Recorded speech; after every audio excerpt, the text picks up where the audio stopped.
naye ng'era yasobola kuba nti free agent yasobodde okubanga samu nsawo obukadde bwe 8 obwa Uganda resigning nga bagenda mu Kosafi kati nema talina talina club yonna jali ku nti banda attached kuchikuyo kati wano okudde ku timu ya Oduparake Caterpillars wali mu Scenario yasobodde okubanga afuna obukadde bw'ensimbi 8 mu nsawo ye omukoyo Mbabazi naye Oduparake yefunyemu oba mbalala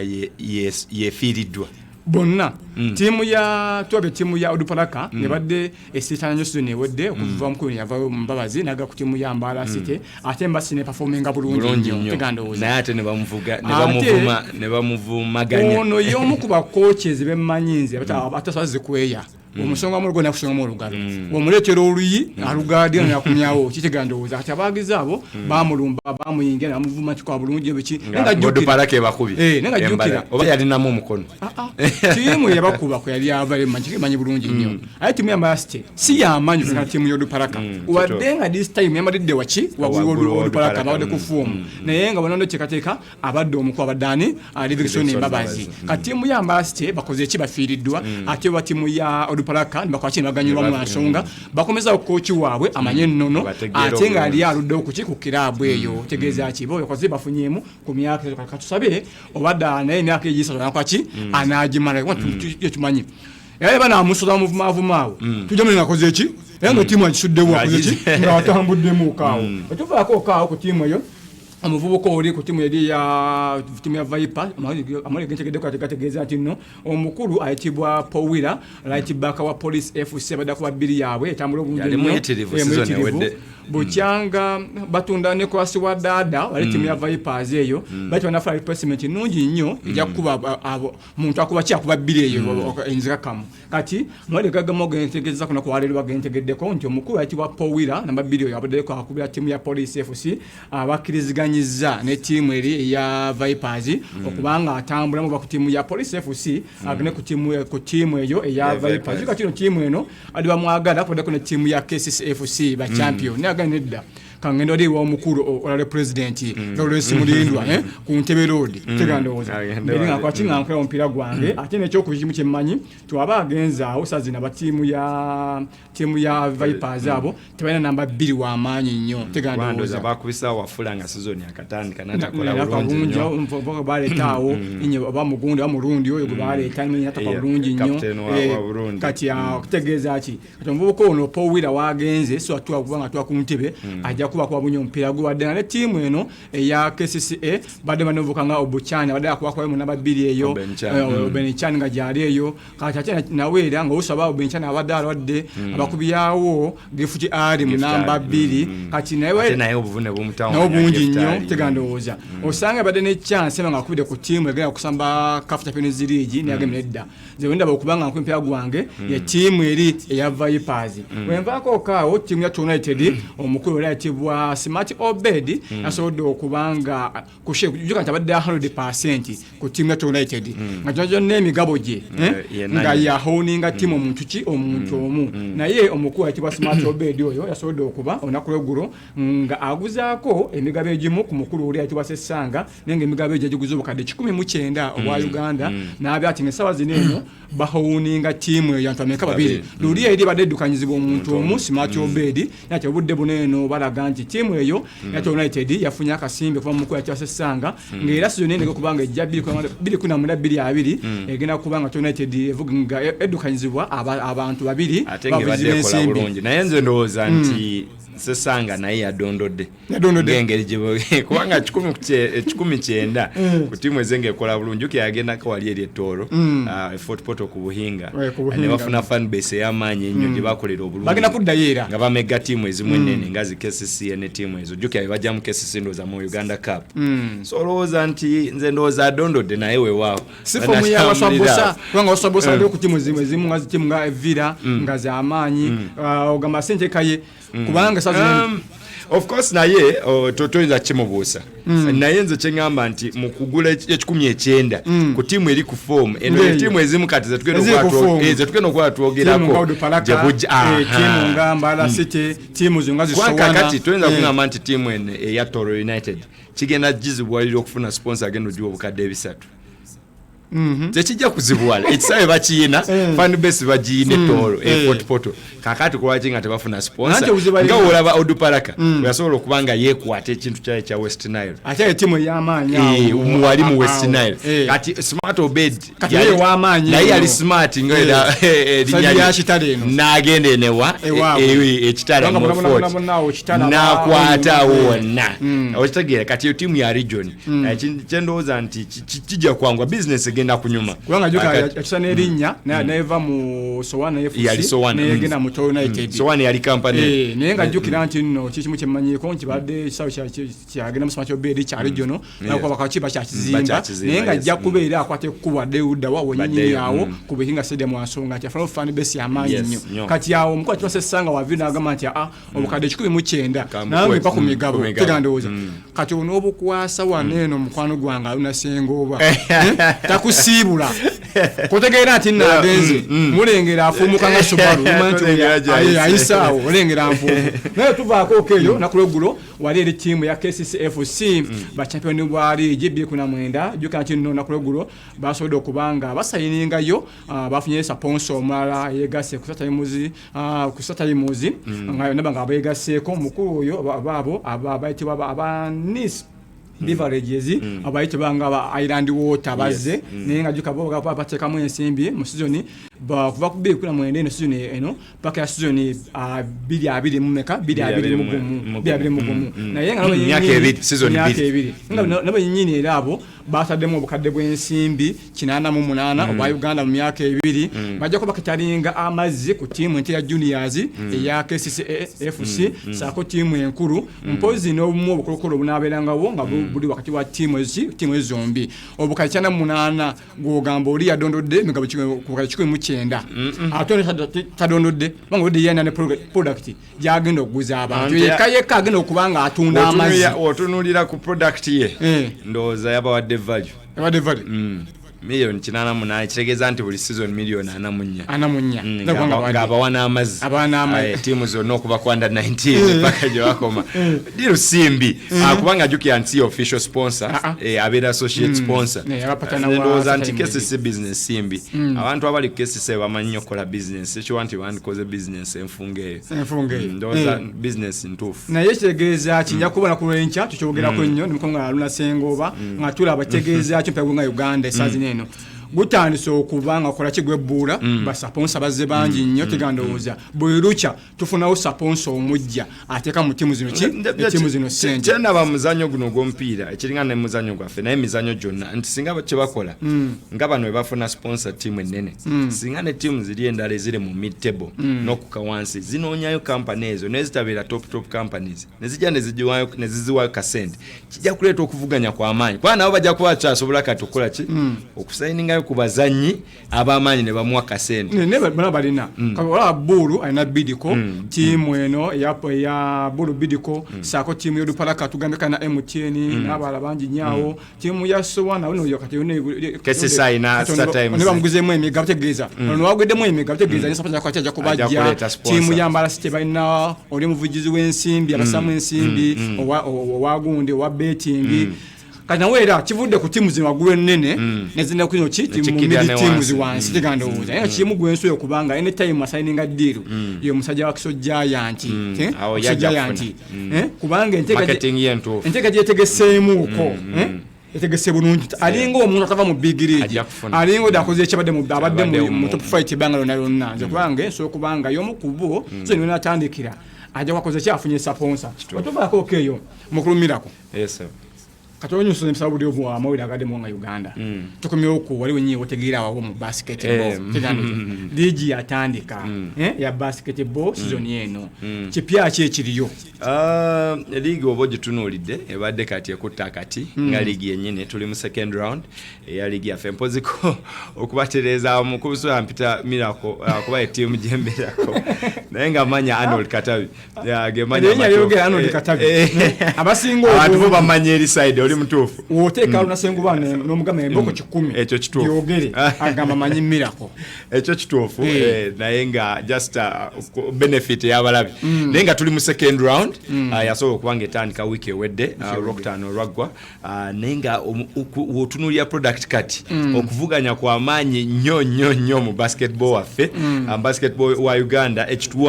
kituwa amaanyi n'essanyu okulaba nti product kati egenze ng'egejja ng'egenze ng'ekula ng'enjogera weeri tiimu ezebbiri ng'era ezaali awo mu first round zigenda kuba zambalagana olunaku lugenda kubeera lwaleero naye lwaleero waliwo ekyenjawulo oyinza okuba nga olabamu ku bazannyi abapya mu ttiimu eya City Oil abamu ku ba national team waliwo omuzannyi gwe musobola okuba nga mulabako naye nga okutwaliza wamu tuli mu second round twetegekera empaka eza zone 5 abawala baffe n'abalenzi aba under 16 bali Kigali tuli busy esaazo sofari jani agikulembedde sawa zino league kyali UCU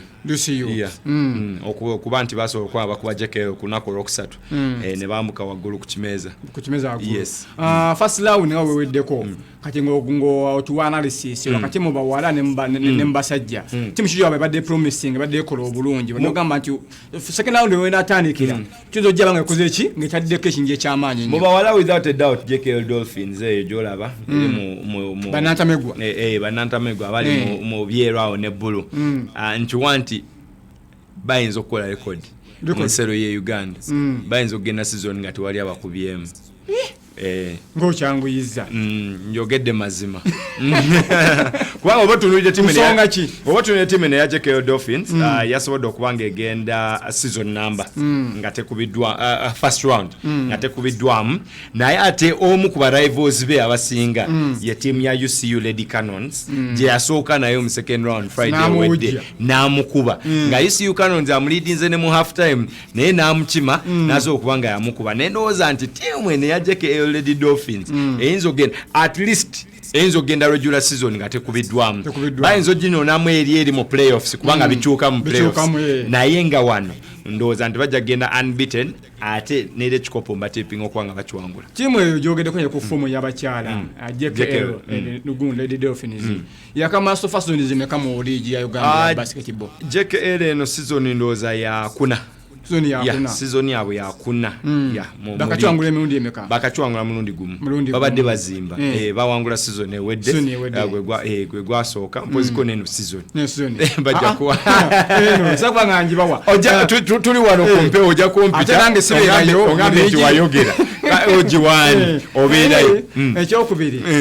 mu liigi y'abasajja wandabyawo tiimu eri twesunga no tiimu ya Warriors yabadde kwa bulungi nnyo twabye tiimu eri sako tiimu ya UCU Cannons y'abasajja yabadde kwa bulungi nnyo twesunga tiimu ya Falcon okudda kwabwe okudda waneeno nti balina sawa omuzinzi bajukana balina ba champion emirundi wa mukaaga ejomu mukaaga tegandowooza kati nga neesonga baki okulabaawo competition kubanga y'amaanyi nnyo nabye tiimu yange ey'oku butaka sharing youth enswaza buswaza nesijja kwa njega kwa tiimu yange wali ku butaka wali awaka ne bo bakoze batya mu first round mwabo tunuulidde tiimu kansokene tiimu ya sharing youth yange nno tiimu sejjegandya ku eryawo bwetyo ekyabulamu naye ng'ejja kusurvivinga Chemanyi ejja kusurvivinga esigale muto nafunya lwasengo omugaga nasitwa kitimanga batwala batwale yo babiri nga bateeka mu kasente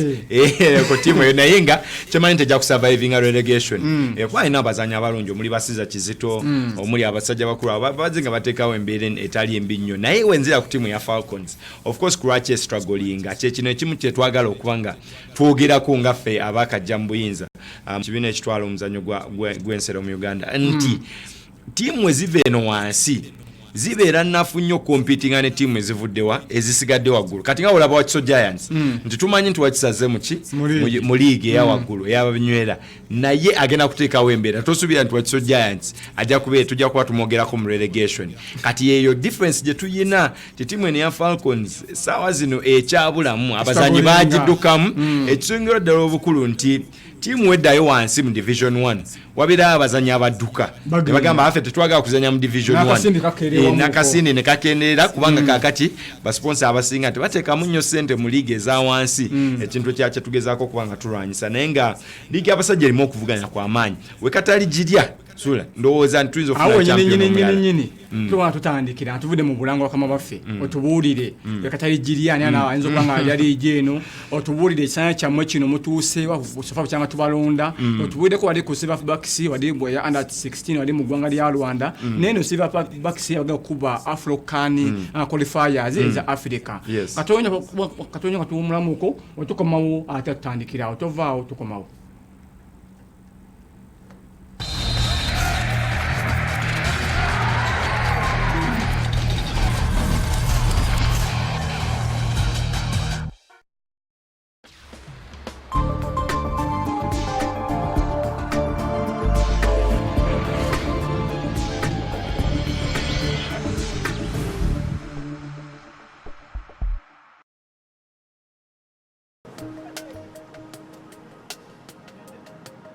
Gubadde mwaka mukakali. In fact, gibadde myaka sijja kusaaga. Naye ekisinga okungumya n'okumpa amaanyi ky'ekyokuba nti abantu bange bakimanyi era bakitegera bulungi timbaagala. Abantu bange bwe bulamu bwange. Era ku lwange ebinkwatako biyinza okumpandiikirwa naye eby'omwana wange omubereberye yakyayinza okubyewandikira. Ebiseera ebisinga nkimulekera okumuwa omukisa okumulaga nti mu butuufu agwana ekisingayo kuba obulungi okumulaga nti ne bwe kiba ki musufu era w'amaanyi.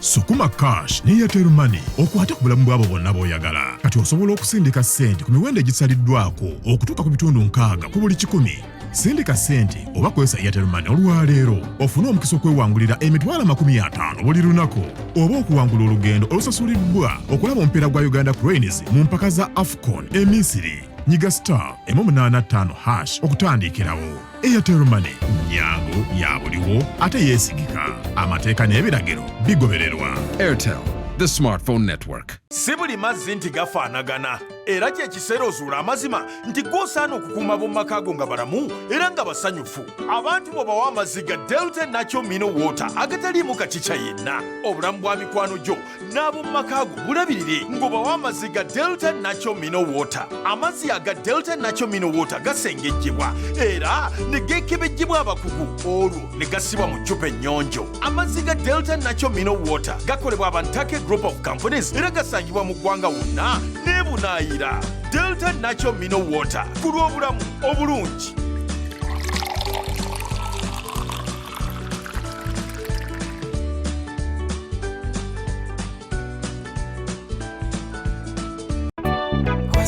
Ngenda kuwangula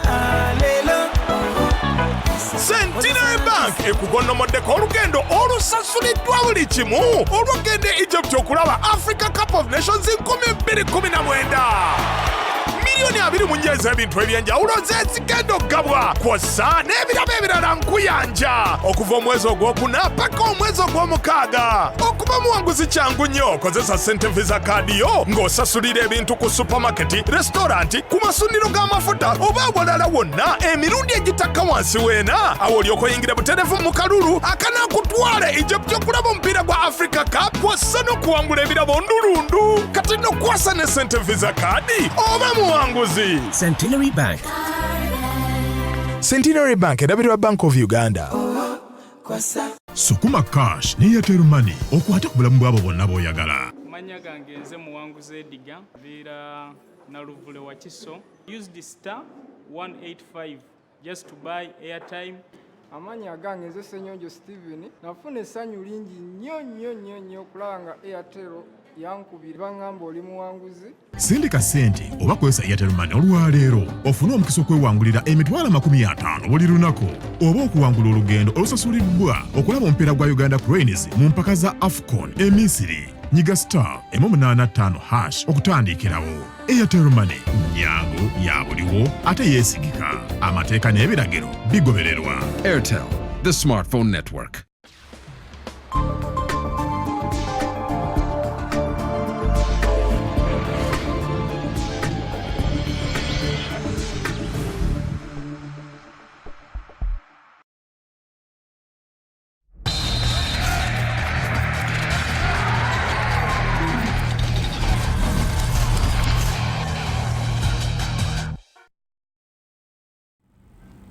webale kubanga okyekumindi ku TV gya programu eno tukoma n'ensimbi abaetogana gwe nangu nga bugambi nti otekwetogana bansonga bokabokka abalakadde k'ensimbi ataliko musingo ziba n'amasimu nagawo n'agaalu nasingo buli kaseera nkubira nva ina kamulagirira ako nabanyiga star 195 ash nabala nga afulenga wali eri endagiriro okuva olwo bakamulagirira akantu ako animanga mwewonyeza ate era okabokka basambika kwenezi ensimbi ekimu kyemmanyi nti ku Sunday week eno tuna ofendire bakatogana kwenezi sakone timu eri Ivory Coast wali eri mu Abu Dhabi tunavaawo ate tukujja wali eri mu Cairo jwa timu ya Fechmecha fe group A omuli Uganda DR Congo ne Zimbabwe twali mu Cairo mu kibuga ekikulu nga Uganda yakubegwawo ne gwanga liri eri ya DR Congo ate bo bali abategesi aba Egypt bagwawo ne timu eri ya Zimbabwe tukatinga tandikawo chimpaka zaffe naye nga onaku lwaleero maze kutabujjukiza nti onaku lwaleero bali abasenkyene banka bagenda ko bagabira abapo okuva ssaawa mpaka ssaawa nga 2 awo bajja kuba bagaba ebirabo eri bona n'abawanguzi n'abo abawangudde tiketi zaabwe okugenda ali mu Cairo okola timu yagana kwenzi kwati ngezanya kikimu kyemmanyi nti aluna kyakola ki kyazanya kazanyaako SB phone kyakazanya sto timu kyakazanya ategeeza ki fafana kudota TV yakazanya nduuzi baba akazanya matonga jasi buwanguzi nengo nakulwalero kusawa 2 bakubalangira abawanguzi baabwe abanagalere mu gwanga erya Egypt okaba timu yagana kwenzi kwati ngezanya mukulu mirako so far tinadiji batutogera ko yabasajja ngogamba ani gwabo kubanga ayinzo kubanga atwalije kubanga nze dominance ya State Oilers sijja kulimba